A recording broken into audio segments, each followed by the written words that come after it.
Good morning and welcome to ABS Sports Flash. Of course, it's ABS TV this morning, and as far as we are still basking in the euphoria of the victory in the Premier League matches played yesterday, starting from the Chelsea and likewise Aston Villa, who were they were able to try, but the luck did not even shine on some of the clubs that played yesterday. And with this, I welcome you to today's Sports Flash, today's ABS Sports Flash. Of course, we still have news coming from the local scene, from the local to the foreign scene. As far as the local scene is concerned, we have the news about the man in making. I'm talking about the striker of Vipers FC of Uganda, Lawa. And meanwhile, we have Remo Stars. Remo Stars are trying to prove their metals when it comes to making shade. And of course, everything is happening as far as football is concerned. We have more coming from the Flying Eagles from their preparation, and likewise the goalkeeper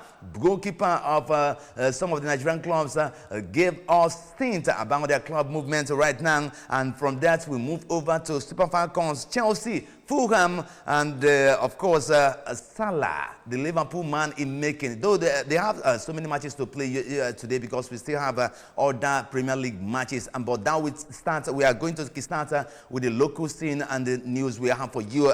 This is coming from the Vipers FC that hold a special prayer for late striker. I'm talking about Lawa, the man who has proved himself creditably when it comes to scoring in that club. Ugandan club Vipers FC, they will hold their draw prayers at St. Mary's Stadium, and that was Kintende on Thursday in honor of their late striker. I'm talking about Abubakar Lawa. The club has opened the prayers to the public, allowing fans and of course the well-wishers to pay their final respect to the skipper for what he has been doing so far. And Vipers FC have also confirmed that the family of Lawa have requested for the body to be repatriated to Sokoto, Nigeria. And the club president, Dr. Lawrence Mulindwa, has pledged, to cover all the costs involved, because I know that this is the club he plays for and he used to play for. That's exactly what they're supposed to do when it comes to the corporate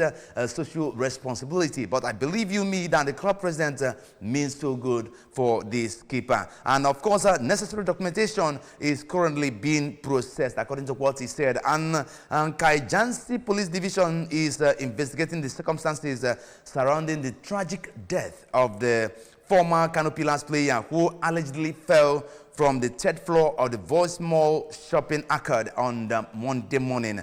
And preliminary reports indicate that Lawa arrived at the shopping mall in his vehicle, registration number UBQ 695G, to meet his friend Naima, residing in room 416 since February 2025. According to Omar Naima, a Tanzanian national, she left Lawa in the room preparing tea and proceeded to a game center within the mall. Shortly after, at approximately 8 a.m., Lawa reportedly fell from the balcony.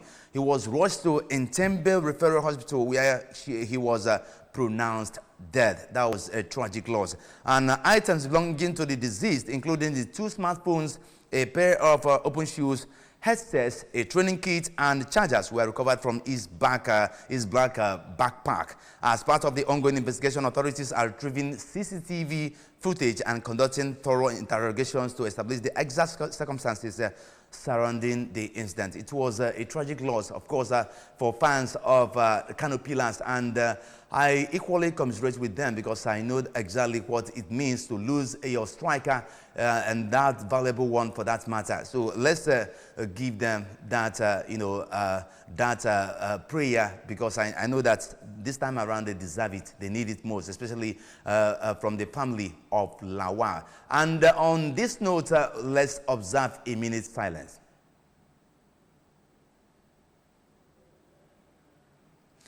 All right, let's move on with other items I have for you today, because I know that this is Sports Flash. Of course, we have the likes of Kwara United coach Samson Unanel. He believes that Remo Stars has done enough to win this season's Nigerian Professional Football League. Recall that the Southwest club is currently top of the table and league with 51 points, and closely followed by Shooting Stars with 41 points. Likewise, Unanel stated that the Daniel Ogumodede-led team have shown shown great resilience, great solidity at the back line, and confidence to score against any opponent. Let's see what will happen, because I know that who chasing is not chasing. As far as football is concerned, when you talk, you have to maintain the lead. If not, that means what you have said is nothing. So let's see what Remo Stars is coming, especially from that other matches they still have on the table. And likewise, we are talking about the Super Flying Eagles, not Super Eagles right now. We're talking about Flying Eagles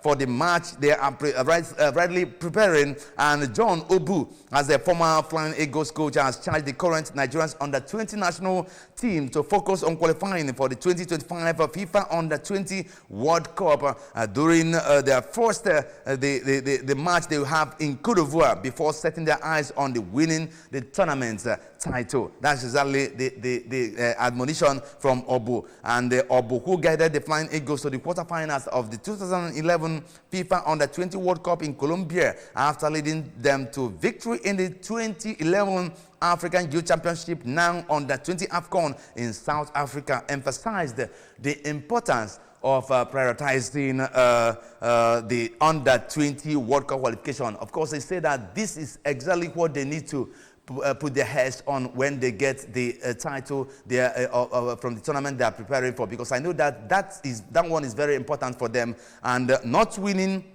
this tournament can make them. This is exactly what Obu is saying. But right now, let's see how quick or prepared the Flying Eagles are to take on the stage. Right now, we have something from Abia Warriors, of course, in Ilorin. Right now, to beat Kwara United, and their goalkeeper, Mecha, brought the news across to us. I said Abia Warriors is now in buoyant mood ahead of his side street to Kwara United. Of course, the Omahia club right now into the contest in confident mood following their Oriental debut win over Rangers last week. And this was confirmed by the goalkeeper of the club. Kwara United have also been impressive at home in recent weeks. It's not going to be an easy game, because we know that what we are here for is to the club's media is business. That means they are going to prove their mettle, because I know right now that Kwara United, as far as the game is concerned, they are still tangling with other rivals that they have to set the disparity, because I know that points and goals are being accounted for, and this is everything we're expecting from them when it comes to the clash they will have recently. And from that, we're moving over to Super Falcons, who we face Benin Republic in the final round, and that will be that match is going to be a darkest drum, because I know that Nebos Nigeria and Benin Republic will battle for a place, and that will be for 2026 Women's African Cup of Nations. And Benin Republic defeated Sierra Leone 5-2 on aggregate in the first round. The Amazons won the first leg at their makeshift home ground, Stade Kige, and that's in Lome, 2-1. And likewise, they recorded a 2-1 victory over the Sierra Leoneans in the reverse fixture. The final qualifying round fixtures will take place from October. That will be from October 20 to 28 of this year. 2025, and Benin Republic will host the first leg, while the second leg hold in Nigeria. The winner on aggregate will secure qualification to WAFCON 2025. I believe that Super Falcons are the most successful side in the history of competition with 9 titles. Of course, that's how we have to afford and support our female national team in order to bring the title home for us when we expect. That's the time we expect it from them, because I know that they have everything intact to move for that game and qualify. And right now we are moving over to Chelsea. Something happened yesterday, of course. Chelsea, we are in their hottest mood after that almost 3 straight defeats to come back from that goals from Neto and his colleagues. Of course, Paul Onuachu and Joe Aribo were in action for Strongland Southampton, who got hammered 4-0 by Chelsea, and that was from the Premier League match played yesterday. Onuachu and Aribo were in the starting lineup as Southampton suffered their 4th consecutive defeat, while Chelsea ended their 3-game losing run. Christopher Nkunku, Pedro Neto, Levi Colwill, and Mark Of course, Cucurella, look at Cucurella scoring for Chelsea. That's to tell you exactly what Chelsea is going to do in future. And likewise, they were the scorers for Enzo Maresca's men, and that was at the Molineux. Fulham, of course, Molineux Fulham pipped Wolverhampton Wanderers 2-1 to bounce back to winning ways. Of course, Iwobi and Basti were brought into the game on 67 and 77th minute, respectively, and won with the win. Fulham are now in the 9th place on 42 points, and Wolves on 17 points. Wolves on 17th position on 22 points and 5 points away from the relegation zone. So that's another one. And likewise, other Premier League encounters. So Crystal Palace hammer Aston Villa 4-1, and Brighton and Hove Albion overcame Bournemouth by 2-1. That was a magic in display yesterday, because it was very hard for both teams to slug it out. But after every game, there must be a winner. And away from this, we are still talking about Arteta, the manager of Arsenal, who confirmed that Ethan Nwaneri is fit to face Nottingham Forest in today's Premier League clash.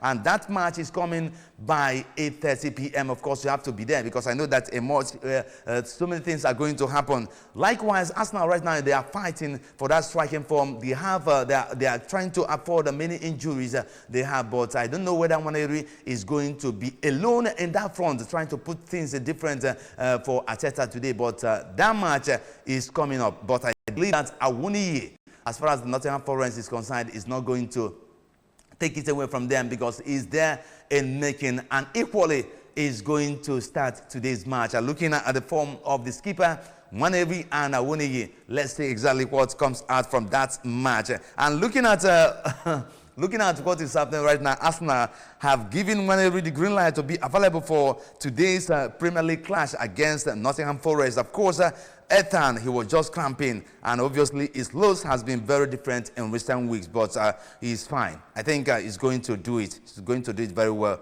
And likewise, Arteta apologizes for Arsenal display in defeat to Crystal Palace. And of course, he apologized for the recent poor performance of the club right now, because I know that since all this while they have not been making it right, but it is only one or two things to be done in order for Arsenal. But I don't know whether you think Arsenal is going to join that title race for Premier League this season. And of course, criticisms are coming that Arsenal are not going to contain that pressure coming from other clubs. But Arteta has proved them wrong, saying that today's match is what we showcase you people, whatever I stand as my decision. And let's hope he's going to come back for, he's going to make exactly what, he's going to keep his promise, as he said. But this will not keep us standing. Of course, we have Super Eagles playing abroad. The midfielder Alex Iwobi says he's confident Fulham will qualify for Europe at the end of the Premier League season. The Nigerian international, who is enjoying one of his best seasons with the club, has netted 7 goals and banked 3 assists in his ongoing season for Fulham. Speaking Fulham Feast podcast, Iwobi stated that the players are working collectively to ensure they win a ticket to Europe. And likewise, Tottenham manager Ange Postecoglou has disclosed that the Manchester United City he disclosed that the team have every chance to beat Manchester City. And that is coming because ahead of the game they have with Manchester City today. I'm talking about Tottenham, Manchester City. All these games are coming by 8:30. All you have to do is to make sure that you stand and watch whether the manager of Tottenham is going to keep to his promise. He said that Manchester City, I beg your pardon, Manchester City is beatable, so they can beat them. So let's see what turns out on that match by 8:30 today. Of course, is another clash of titans. And believe you me that Manchester City has been making it very poor recently after that 2-0 by Liverpool to tell them that we are not your mate. So you should find your mate outside, rather outside the box.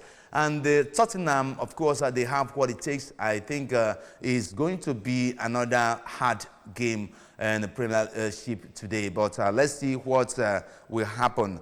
Liverpool boss, I'm talking about Arne Slot, says the rest will do everything possible to help Mohamed Salah win this year's Ballon d'Or. And that's exactly what the magician is doing right now. If you look at the form of Salah, it's on fire. And believe you me, from these scoring mechanisms, he is clinical when it comes to finishing. And that's exactly what I feel that Liverpool has as an edge over all the clubs. And looking at the manager of the club, Arne Slot, he said that we are going to support him, and this is a welcome development. You have to support him so that he can prove the mettle, he can get no matter what, if he's getting more honor to his glory, that means the club is moving faster. But the man is in his hottest mood right now because following the matches Liverpool have played so far, Salah is not somebody to be left behind or leave and that pecking on the bench form. So let's see what Salah is equally has to contribute when it comes to